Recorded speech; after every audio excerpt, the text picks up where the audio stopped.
Wine எப்படி பண்ணலாம் அப்படின்னு உங்களுக்கு காமிச்சு நினைச்சேன். ஒரு 3-4 வருஷத்துக்கு முன்னாடி கிரேப் ஒயின் எப்படி பண்ணணும்னு காமிச்சேன். இன்னைக்கு வரைக்குமே நிறைய பேர் எனக்கு இன்ஸ்டாகிராம்ல மெசேஜ் பண்ணி எனக்கு ரொம்ப நல்லா வந்துச்சு ஒயின், ரொம்ப நல்லா இருந்தது ரெசிபி அப்படின்னு சொல்லி பல பேர் ஷேர் பண்ணீங்க. Thank you so much. ஸோ இந்த தடவை நம்ம ஆரஞ்சு ஒயின் எப்படி பண்றதுன்னு பார்க்கலாம். ஆரஞ்சு ஒயினுக்கும் கிரேப் ஒயின் எவ்வளோ விரும்புறீங்களோ அதே மாதிரி ஆரஞ்சு ஒயினுக்கு ஒரு பிரத்யேகமான ஒரு வண்டர்ஃபுல் டேஸ்ட் இருக்குங்க. ஆரஞ்சு ஒயினுக்கு கிரேப் ஒயினை விட நார்மலா வீரியம் அதிகமா இருக்கும், ஸ்ட்ராங் அதிகமா இருக்கும். ஆரஞ்சோட டேஸ்ட், அதாவது ஸ்வீட்னஸ் கன்சிரிச்ச மாதிரி நம்ம வந்து இதோட சுகர் லெவலையுமே ஏற்ற இறக்க எல்லாம் செய்யலாம். ஸோ பட் ஓரளவுக்கு ஒரு மீடியமான ஆரஞ்சோட ஸ்வீட்னஸ்க்கு எந்த அளவுக்கு சுகர் தேவைப்படும் அப்படிங்கிறத நான் இந்த வீடியோ மூலியமா உங்களுக்கு ஷேர் பண்றேன். இங்க வந்து ஆரஞ்சை தோல் உரிச்சு அந்த வெள்ளை கலர் பகுதி இருக்கும் இல்லையா, அந்த வெள்ளையா நாறு மாதிரி இருக்குல்ல, அதெல்லாமே டிஸ்கார்ட் பண்ணி இங்க எல்லாமே இப்படி உதிரியா எடுத்து வச்சிருக்கேன். 2 கிலோ ஆரஞ்சு இருக்கு. இங்க வந்து 2 கிலோ சர்க்கரை வச்சிருக்கேன். அடுத்தது பாத்தீங்கன்னா இதுல ஸ்பைசஸ் நமக்கு தேவை. என்னெல்லாம் இருக்குன்னு பாத்தீங்கன்னா ஒரு துண்டு பட்டை, ஒரு 5 ஏலக்காய், ஒரு 5-6 கிராம்பு, ஒரு சின்ன ஜாதிக்காவை உடைச்சு வச்சிருக்கேன். பெரிய ஜாதிக்காவா இருந்தா அதோட பாதி எடுத்துக்கோங்க. அடுத்தது நமக்கு என்ன வேணும்னு பாத்தீங்கன்னா ஈஸ்ட். நான் இங்க 1.5 டீஸ்பூன் ஈஸ்ட் எடுத்திருக்கேன்.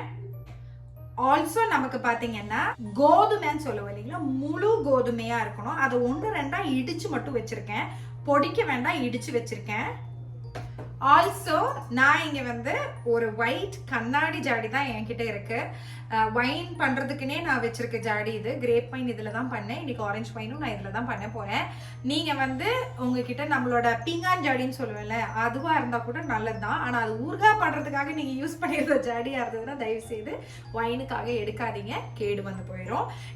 இன்னொன்னு நான் கிரேப் பண்ணும்போது வைன் பண்ணும்போதே சொன்ன ஒரு பெரிய ஒரு விஷயம், ரொம்ப இம்பார்ட்டன்டான விஷயம் என்னன்னா, இதை நீங்க வாஷ் பண்ணி கம்ப்ளீட்டா ட்ரை பண்ணி வெயில்ல காய வச்சு கம்பல்சரியா எடுத்துருக்கணும். ஒரு சொட்டு கூட தண்ணி எங்கேயுமே இருக்கக்கூடாது உங்க கையில எல்லாம். முக்கியமா நீங்க கையில மாய்ஸ்சரைசர் அடிக்கடி போடுற ஆளுங்க அப்படின்னா கிளீனா ஹேண்ட் வாஷ் பண்ணி ட்ரை பண்ணி இருக்கணும். அதையுமே நான் மென்ஷன் பண்ணணும்னு நினைச்சேன். ஏன்னா சில பேர் முன்னாடி கிட்ட அதையும் கேட்டாங்க. நான் வந்து என்னோட வைன் ஸ்டில் நான் என்னமோ பண்ணி கேடு வந்துருச்சு அப்படின்னாங்க ஒருத்தவங்க. ரீசன் பலதுமா இருக்கலாங்க. ஏதாவது இடத்துல தெரியாம ஈரப்பசப்பு இருந்ததுன்னா கூட சீக்கிரமா வந்து ஃபங்கஸ் ஃபார்ம் ஆயிரும். சில பேர் வந்து என்கிட்ட அதே மாதிரி பிளாஸ்டிக்ல பண்ணலாமான்னு கேக்குறீங்க. பிளாஸ்டிக்ல பண்ணி சக்சஸ்ஃபுல்லான நிறைய பேர் இருக்காங்க. ஆனா நான் என்னைக்குமே பிளாஸ்டிக் ப்ரிஃபர் பண்ணதில்லை. அதாவது வைன் பண்றதுக்கோ இல்ல ஊறுகாய் பண்றதுக்கோ எப்பவுமே கண்ணாடி தான் ப்ரிஃபர் பண்ணுவேன். வைன் என்ன ஆகும்னு பாத்தீங்கன்னா, அந்த ஃபெர்மெண்டேஷன் ப்ராசஸோட அந்த பிளாஸ்டிக் வந்து ரியாக்ட் ஆகும். சுத்தமா வந்து நமக்கு நல்லதில்லை. அதனால இது ரொம்ப நாள் வந்து அதுவும் நம்ம வச்சு பண்ண போறோம், 20 நாள் 21 நாள் ப்ராசஸ் அப்படிங்கறதுனால ஐ ஆல்வேஸ் ப்ரிஃபர் கண்ணாடி ஜாடி. ஏர்டைட்டா இருந்ததுன்னா இன்னும் நல்லது. ஆனா இது ஏர்டைட் எல்லாம் கிடையாது, இந்த மாதிரியான நார்மல் இதுதான். நான் வெளியே வந்து ஒரு துணியை வச்சு மூடி கயிறெல்லாம் வச்சு கட்டிடுவேன். சரி, அதெல்லாம் அப்புறமா பார்க்கலாம். இனி வந்து வைன் எப்படி பண்றது அப்படின்னு பார்க்கலாம். நம்ம கிட்ட இருக்கிற இந்த ஆரஞ்சை நம்ம இனி கையாலேயே பிசைஞ்சு எடுக்கணும். ரொம்ப இல்லைனாலும் ஓரளவுக்கு ஒரு மத்தோ அதுவுமே ட்ரையா இருக்கிறத பார்த்து நல்லா பிசைஞ்சு எடுத்துக்கலாம். கையில எதுக்கு இப்படி உட்காந்து பண்ணிக்கிட்டு மிக்சியில போட்டு அடிச்சிடலாம் அப்படின்னு தயவு செய்து பண்ணிடாதீங்க. மிக்சியில போட்டு அடிச்சு பண்ற டேஸ்ட் சுத்தமா வேற மாதிரி இருக்கும். சரிங்களா? தயவு செய்து என்னை பொறுத்த வரைக்கும் அந்த ஒரு ப்ராசஸை ட்ரை பண்ணாதீங்க. இந்த மாதிரி கையிலேயே கொஞ்சம் பொறுமை எடுத்து மிக்ஸ் பண்ணி கொஞ்சம் பிழிஞ்சு எடுத்தது தான் அந்த ஆரஞ்சினுடைய டேஸ்டே வரும். ஸோ நல்ல சூப்பராக நல்லா கையால் க்ரஷ் பண்ணிட்டேங்க. எந்த ஒரு ஆரஞ்சு பீஸுமே முழுசாக இருக்கக்கூடாது. அதுக்குன்னு அப்படியே பண்ணிகிட்டே இருக்கணும் நல்லா அவசியம் இல்லை. எல்லாமே வந்து க்ரஷ் பண்ணி விட்டுருங்க. அதுதான் நம்மளோட இது. இனி வந்து வேலை ஈஸி. இது ஒன்று மட்டும்தான் இதில் வேலை. தோலை உரிச்சு அதில் வந்து இது பண்ணுறது மட்டும்தான் நமக்கு வேலை. இதுலேருந்து நான் எடுத்து போடுறேன். ஏன்னா முழுசாக போட்டேன்னா கண்டிப்பாக நான் கீழே சிந்திடுவேன்.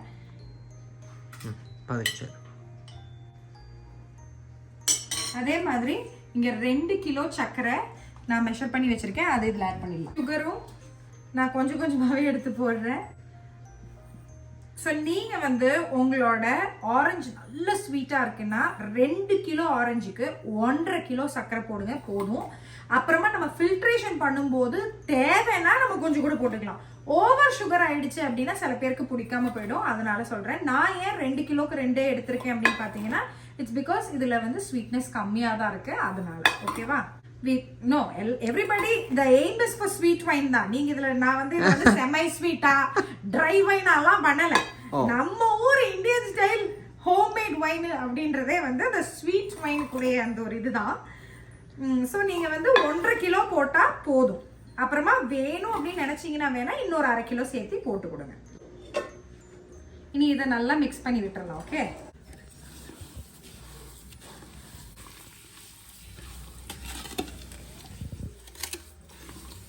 இங்கே பாருங்க, இவ்வளோ நேரம் ஆட்டம் சரியான ஆட்டம் ஆடிட்டு இப்போ தான் வந்திருக்குதுங்க அக்கா. 2 litre filtered water. So bottle water எடுத்திருக்கேங்க. நீங்கள் நார்மலாக வீட்டில் இருக்க தண்ணி எடுத்துக்கலாம். ஃபில்டர்ட் வாட்டராக இருந்தால் டைரக்ட் ஃபில்டர்ட் வாட்டர் யூஸ் பண்ணிக்கலாம். எனக்கு எந்த பிரச்சனையும் இருந்ததில்ல. சில பேர் வந்து ஃபில்டர் பண்ணி சூடு பண்ணி அதை ஆற வச்ச தண்ணி கூட யூஸ் பண்ணுவாங்க. அது பண்ணாலும் நல்லது தான். ஆனால் நான் இங்கே பாட்டில் வாட்டர் டைரெக்டாக யூஸ் பண்ணுறதுனால அப்படியே ஊற்றிடுறேன். 2 கிலோ ஆரஞ்ச், 2 கிலோ சர்க்கரை, 2 லிட்டர் தண்ணி. ஓகேங்களா? சரி போது.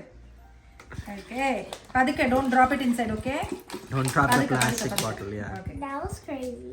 Yeah, give it to mama. Okay, careful. Okay, good job Leah, thank you. And now wait. Okay, we are only helping mommy briefly. Okay, Yay. இங்க பாருங்க, இதுல வந்து ஒரு ஏலக்காய், கிராம்பு, பட்டை ஒரு துண்டு, ஜாதிக்காவை ஒரு சின்ன ஜாதிக்காய் வந்து இடிச்சு வச்சிருக்கேன். பெருசா இருந்ததுன்னா பாதி போதும். இது வந்து 1-2 உடைச்ச முழு கோதுமை, அதையும் ஆட் பண்ணிக்கலாம். இது வந்து ஒரு 2 டேபிள் ஸ்பூன் இருக்கும். ஒரு 1.5 டீஸ்பூன் ஈஸ்ட் வச்சிருக்கேன், அதையுமே ஆட் பண்ணிக்கலாம். to mix கலக் கலக் கலக் கலக். அவ்வளோதாங்க, நம்ம வேலை முடிஞ்சுது. இனி இதை மூடி வச்சிடலாம். 16 நாள் இப்படியே இருக்கணும். ஸோ கிரேப் வைனோட கணக்கு வேற, இதோட கணக்கு வேற. இது வந்து 16 டேஸ் இருக்கணும். ஆனால் எவ்ரி அதர் டே, இப்போ இன்னைக்கு நான் இதை போட்டு வச்சிட்டேன் அப்படின்னா இனி நாளைக்கு இதை தொட மாட்டேன். ஒரு நாள் விட்டு 3rd டே. ஸோ இன்னைக்கு ஃபர்ஸ்ட் டேனா நாளைக்கு 2nd டே, 3rd டே இதை திரும்ப திறந்து ஒரு கலக்கு, ஒரு நிமிஷத்துக்கு கலக்கி விடுங்க. நல்லா கலக்கி விடணும். அந்த யூஸ் பண்ணுற அந்த கரண்டி உடன் தவியாக இருந்ததுன்னா புதுசாக இருக்கணும். இல்லாட்டினா ஸ்டெயின்லெஸ் ஸ்டீல் யூஸ் பண்ணுறதுனா பெஸ்ட்டு. யூஸ் பண்ணிக்கிட்டீங்க அப்படின்னா நீங்கள் நல்லா காஞ்ச ஒரு ஈரமே இல்லாத கரண்டியை யூஸ் பண்ணி 1 நிமிஷத்துக்கு நல்லா மிக்ஸ் பண்ணி விடணும்.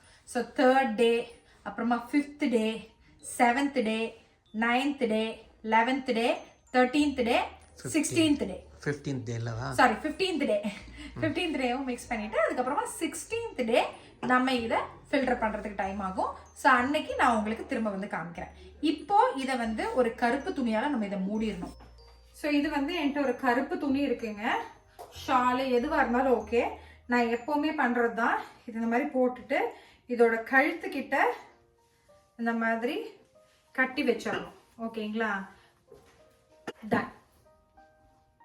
இனி எடுத்து ஒரு இருட்டான ஒரு கேபினெட்குள்ளேயோ யாரும் அவ்வளோ சீக்கிரம் தொடாத இடத்துல அந்த மாதிரி பார்த்து உள்ள வச்சிருங்க. 3வது நாள் எடுக்கலாம். இன்னைக்கு ஃபர்ஸ்ட் டே, 3rd டே எடுக்கலாம். ஸோ இது வந்து 3rd டேங்க. நான் இந்த மாதிரி கேபினெட்குள்ளே வச்சுருந்தேன் ஒரு இருட்டான பகுதியில். இது பார்த்தீங்களா, இந்த ஆரஞ்செல்லாம் மேலே வந்து தங்கியிருக்கும்.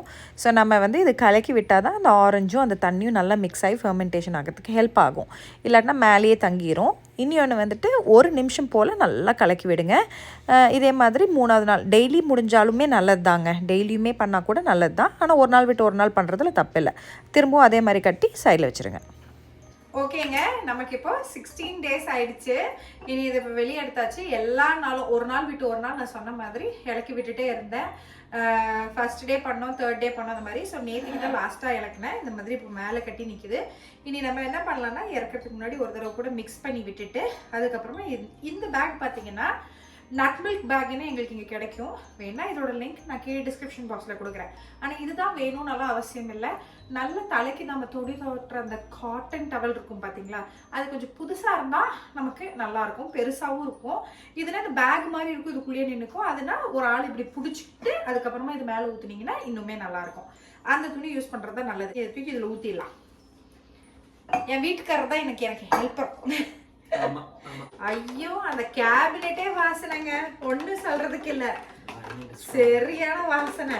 இப்போ வந்து நம்ம வடிகட்டினதுக்கு அப்புறமா சக்கரை போதுமா இல்லையா செக் பண்ணிக்கலாம். ஃபர்ஸ்ட் வடிகட்டிட்டு அப்புறமா எஸ்,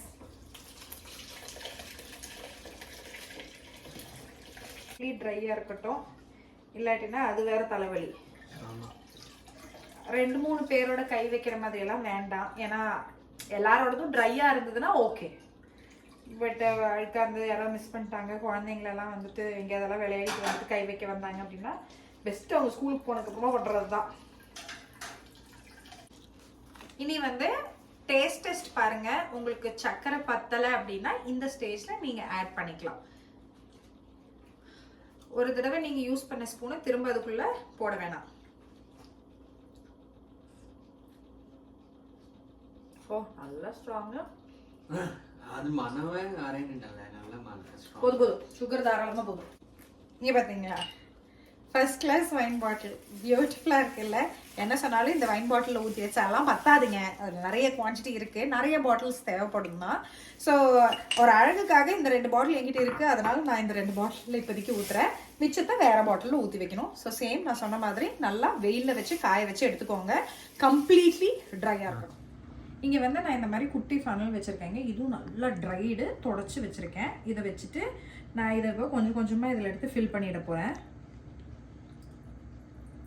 இப்போ பாட்டிலில் ஃபில் பண்ணுறேன்னு பார்த்தீங்கன்னா எனக்கு இதில் வந்து சர்க்கரை எல்லாம் போதும். ஆக்சுவலாக நான் யூஸ்வலாக எப்படி பண்ணுவேன்னா திரும்பவும் ஜாடியை கழுவி அந்த ஜாடியிலேயே ஊற்றி வச்சு அடுத்த ஒரு 8 நாளைக்கு அப்படியே வச்சுருப்பேன். அதுக்கப்புறமா தான் இந்த வைன் எடுத்து குடிக்கணும். ஆனால் நான் வந்து இதை டைரெக்டாகவே பாட்டிலில் ஊற்றி அதை தொடாமல் 8 நாளைக்கு அப்படியே வச்சிட போகிறேன். வச்சுட்டு அதுக்கப்புறமா நீங்கள் எடுத்து யூஸ் பண்ண ஆரம்பிச்சிடலாம். அப்படி நான் ஃபில்டர் பண்ணி பாட்டிலில் ஊற்றிட்டேன். இன்னும் 2 லிட்டர் கூட வரும்னு நினைக்கிறேங்க. அந்த அளவுக்கு இன்னும் ஒரு 1.5 லிட்டர் வரும். இன்னும் பாக்கி இருக்கு. எனக்கு பாட்டில் பத்தலை. ஸோ பாட்டிலை நான் கழுவி இப்போ தான் வச்சிருக்கேன். இனி அது ட்ரையாகி எல்லாம் பண்ணதுக்கு அப்புறமா தான் நான் எடுத்து அது ஊற்ற முடியும். அட்லீஸ்ட் ஒரு 4 hours ஆகுது மினிமம் ஆகும். ஸோ இப்போதைக்கு நான் அதே பவுலில் வச்சு மூடி வச்சு அங்கே வச்சிருக்கேன் சைடில். ஸோ இனி இதை வந்து 8 நாளைக்கு தொடக்கூடாது, அப்படியே விட்டுருங்க. அழுங்காம குழுங்காம நல்ல டார்க்காக இருக்கிற ஒரு கேபினெட்டுக்குள்ளேயே வச்சு க்ளோஸ் பண்ணி வச்சிருங்க. ஆஃப்டர் 8 days இதை எடுத்து நீங்கள் சர்வ் பண்ணி சாப்பிட முடியும். தயவு செய்து குழந்தைங்க குடிக்கலாமா நல்லா கேட்டு வராதிங்க. நிறைய பேர் கேட்டீங்க, எங்கள் மனசாட்சியை நம்ம தயவு செய்து கேட்காதீங்க. அப்படிதான் இருந்தது எனக்கு. Not recommended for kids. This is not kids. Homemade வைனாக இருந்தாலும் வெளியிருந்து வாங்குற வைனாக இருந்தாலும் எல்லா ரூலும் ஒன்று தான். Wines are not for kids. Orange juice வேற, ஆரஞ்சு வைன் வேற. வைனுன்ற பேர் வந்துச்சுனாலே நோ. ஓகேங்களா? ஸோ தென் இதுதான் நம்மளோட ஆரஞ்சு வைன் ரெசிபி. எல்லாரும் ட்ரை பண்ணி பார்த்துட்டு உங்களுக்கு எப்படி பிடிச்சிருந்ததுன்னு மறக்காமல் சொல்லுங்கள். எனக்கு இந்த சுகர் லெவல் பர்ஃபெக்டாக இருக்குது. ஸோ உங்களுக்கு வேணும்னா இந்த ஸ்டேஜில் நீங்கள் சுகர் கொஞ்சம் கூட இருந்தால் நல்லாயிருக்கும்னு நினைக்கிறவங்களா இருந்ததுன்னா ஆட் பண்ணி மிக்ஸ் பண்ணி வச்சுட்டு அதுக்கப்புறமா ஜாடியில் போட்டு வைக்கணும். சுகரை இந்த ஸ்டேஜில் ஆட் பண்ணுறதா இருந்ததுன்னா ஜாடியில் போட்டு வச்சுட்டு அந்த ஜாடிக்கு இது போடுறதுக்கு இது திரும்ப ஊற்றுறதுக்கு முன்னாடி அந்த ஜாடியை கழுவி தொடச்சி ட்ரை ஆனதுக்கப்புறமா இதை உள்ளுக்கு போட்டு சுகரை கொஞ்சம் கூட ஆட் பண்ணி மிக்ஸ் பண்ணி விட்டுட்டு 8 நாள் அப்படியே வச்சிருங்க. அதுக்கப்புறமா பாட்டில் பண்ணுங்க. ஸோ அவ்வளோதான். இனி இதை 8 நாள் கழிச்சு எடுத்து சாப்பிட்டீங்கன்னா ஃபர்ஸ்ட் கிளாஸாக இருக்கும். எல்லாரும் ட்ரை பண்ணி பார்த்துட்டு எப்படி இருந்துச்சுன்னு சொல்லுங்க. நெக்ஸ்ட் வீடியோவில் உங்க எல்லாருமே பார்க்குறேன். until then bye bye.